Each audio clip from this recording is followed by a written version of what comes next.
इस कार्यक्रम के पुण्यार्चक है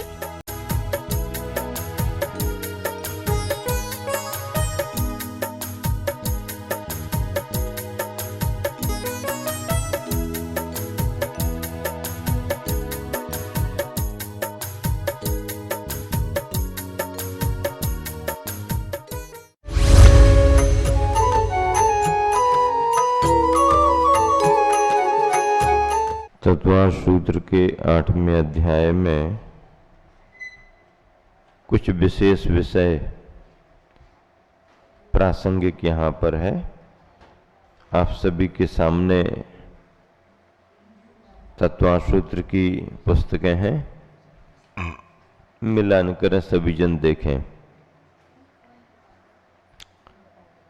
पेज नंबर 166 मिलान करें। प्रश्न है ऊपर से दूसरे नंबर का, कर्म परमाणुओं की अवगाहना कितनी है? क्या है प्रश्न? कर्म परमाणुओं की अवगाहना कितनी है?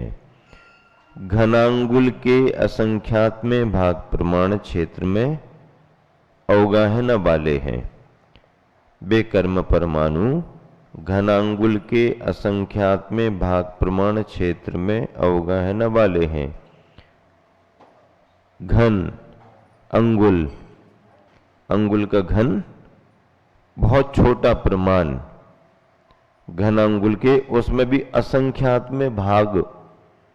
मान लो अंगुल का घन करेंगे, इसका असंख्यात्मा भाग, असंख्यात्मा भाग तो बहुत छोटा हो जाएगा। अगला, कर्म परमाणुओं की स्थिति कितनी है? एक कर्म परमाणु 1, 2, 3, 4 संख्यात असंख्यात समय की स्थिति वाले हैं। एक समय की स्थिति वाला भी कर्म परमाणु है। एक समय स्थिति वाला कौन होगा? जो केवली भगवान के लिए योग के द्वारा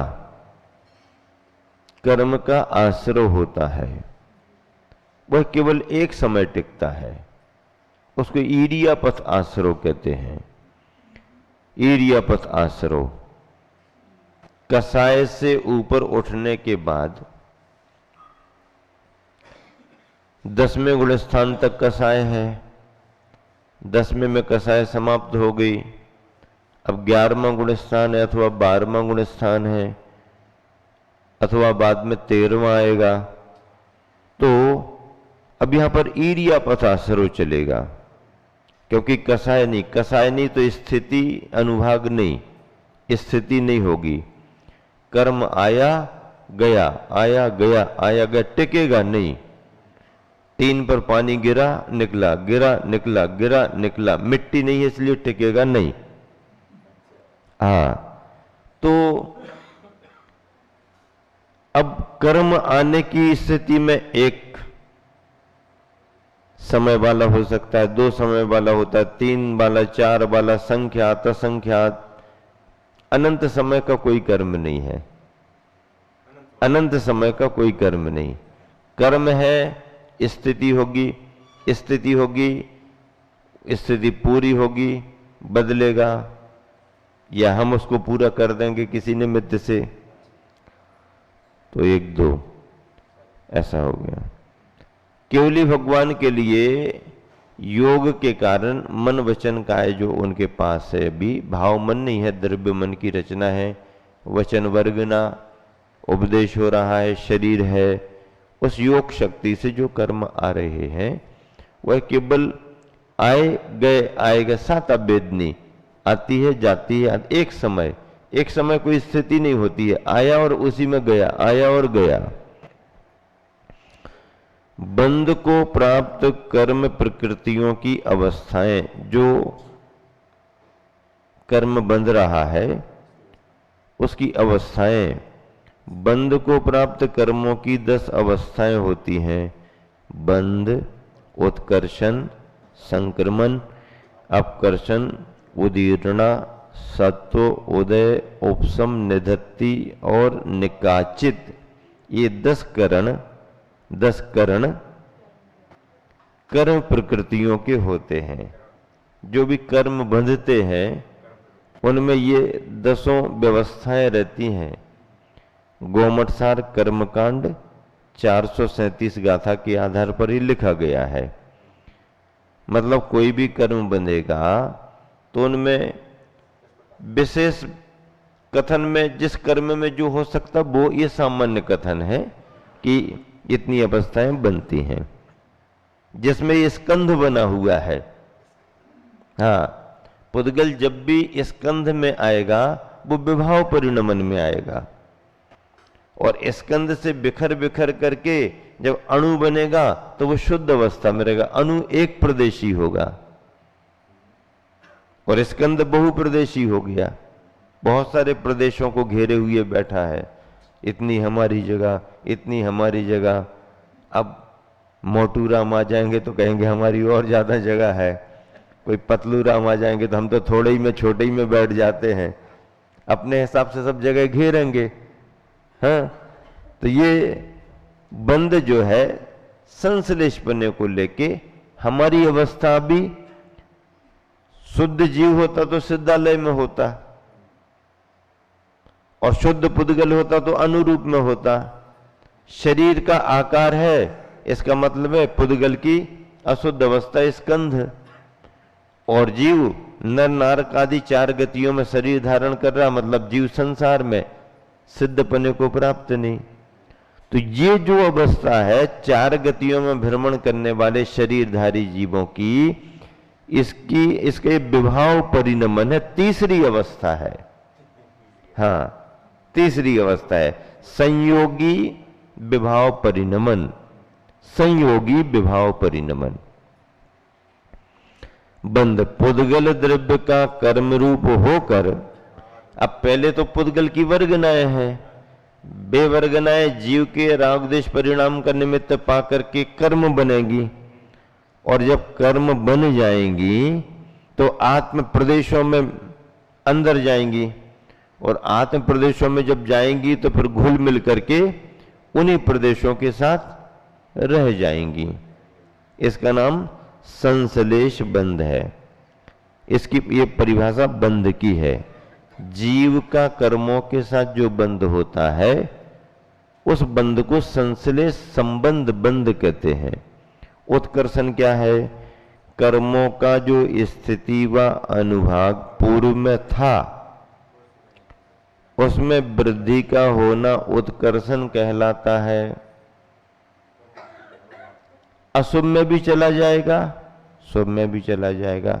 जो पहले कर्म की स्थिति बंधी थी और जो कर्म का अनुभाग फल देने की उसकी क्षमता थी कड़वे मीठे के रूप में, कितने समय तक स्थिति और तीव्रता मंदता अनुभाग, ये दोनों अशुभ में भी रहते हैं, शुभ में भी रहते हैं। पहले मान लो सामान्य रूप से बंधी थी स्थिति और अनुभाग अशुभ के रूप में, नीम के समान कड़वा फल मिलना है और केवल 1 हफ्ते के लिए मिलना है।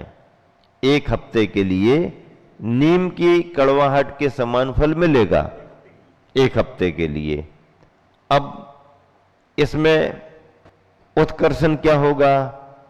ये बंद जीव ने जब किया था 1 हफ्ते का नीम की कड़वाहट की तरह, उस समय उसके परिणाम उस योग्य थे, उतने ही थे। अब बाद में और उसने क्लेश किया और लड़ाई झगड़े में आया और विकल्प किए और व्यवधान डाला और कुछ भी किया अशुभ को लेकर के, फिर उस तीव्रता से और ज्यादा करने से क्या होगा कि हो सकता वो 7 दिन की स्थिति 2 महीने को चली जाए, और नीम के समान कड़वाहट जो थी वो कांजीर और कांजीर से ज्यादा बढ़कर के विष पर पहुंच जाए। तो बंधे हुए कर्म को इसने अपने संक्लेश कसाय आदि भावों से बढ़ा लिया। अब मान लीजिए अशुभ कर्म में ही पहले जीव ने बहुत कुछ संक्लेश आदि करके 2 महीने का बांधा और विष के रूप में अनुभव मिलेगा, इतना कड़वा मिलेगा, ये बांधा।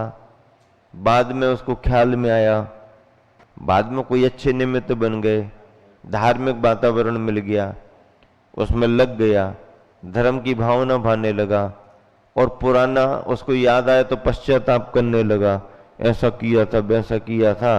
अब उसका शुद्धिकरण होने लगा।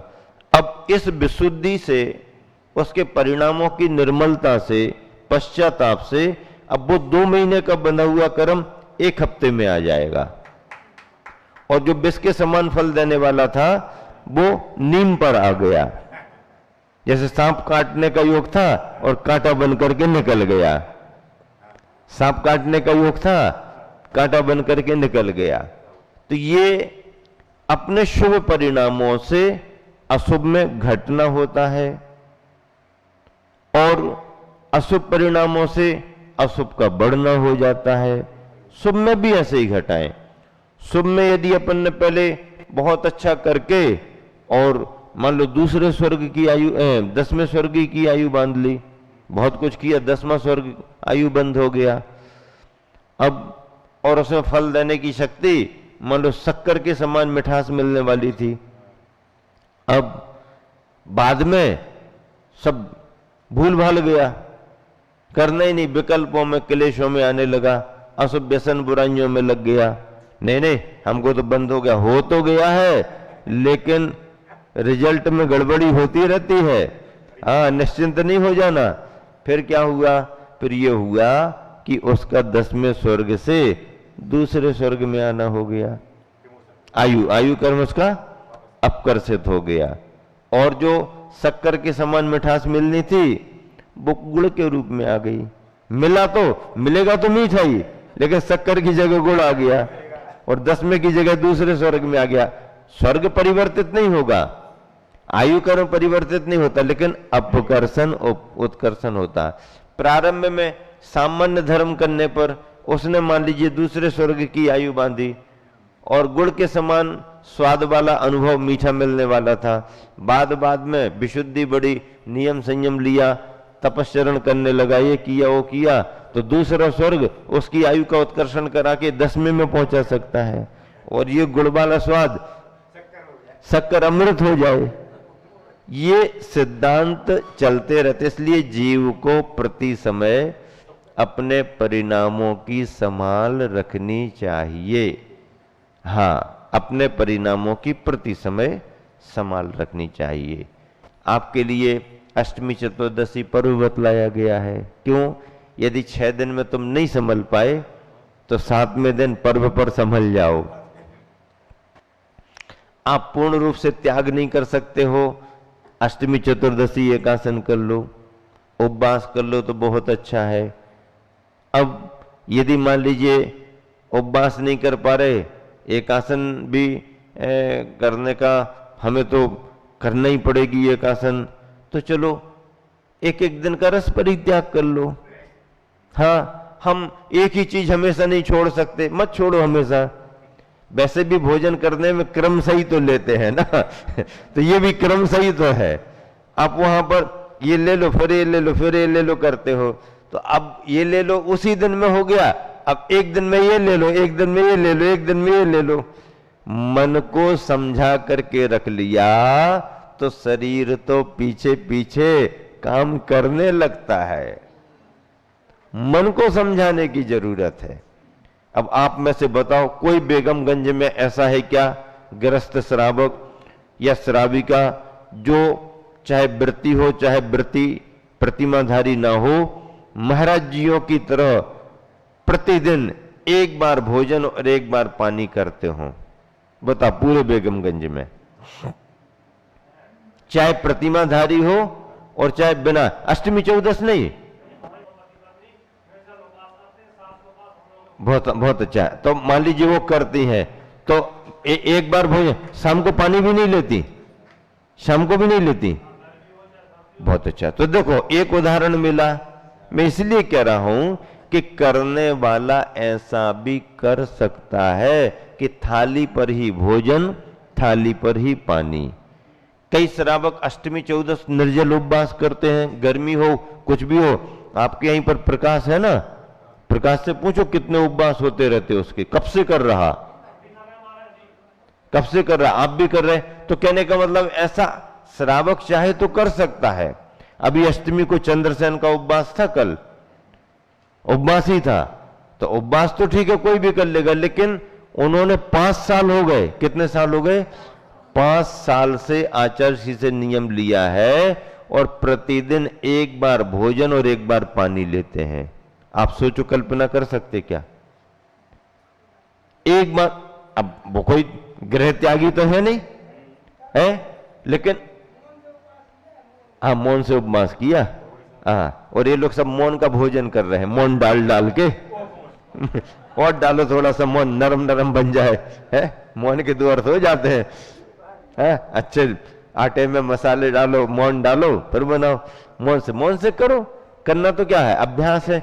तो 5 साल से, कितने साल से, एक बार भोजन एक बार पानी, सामान्य बात नहीं है। मन बना ले तो कोई भी कर सकते, लेकिन मन बना कहां पाते हैं। और फिर आपको तो उनकी पहचान कवि के नाम पर है, ये किसको पता, और कविता सुना और मंच पर और ये और वो, तो चाहे उपवास हो चाहे एक आसन हो, भैया आप तो जल्दी गरम गरम कविताएं सुनाओ।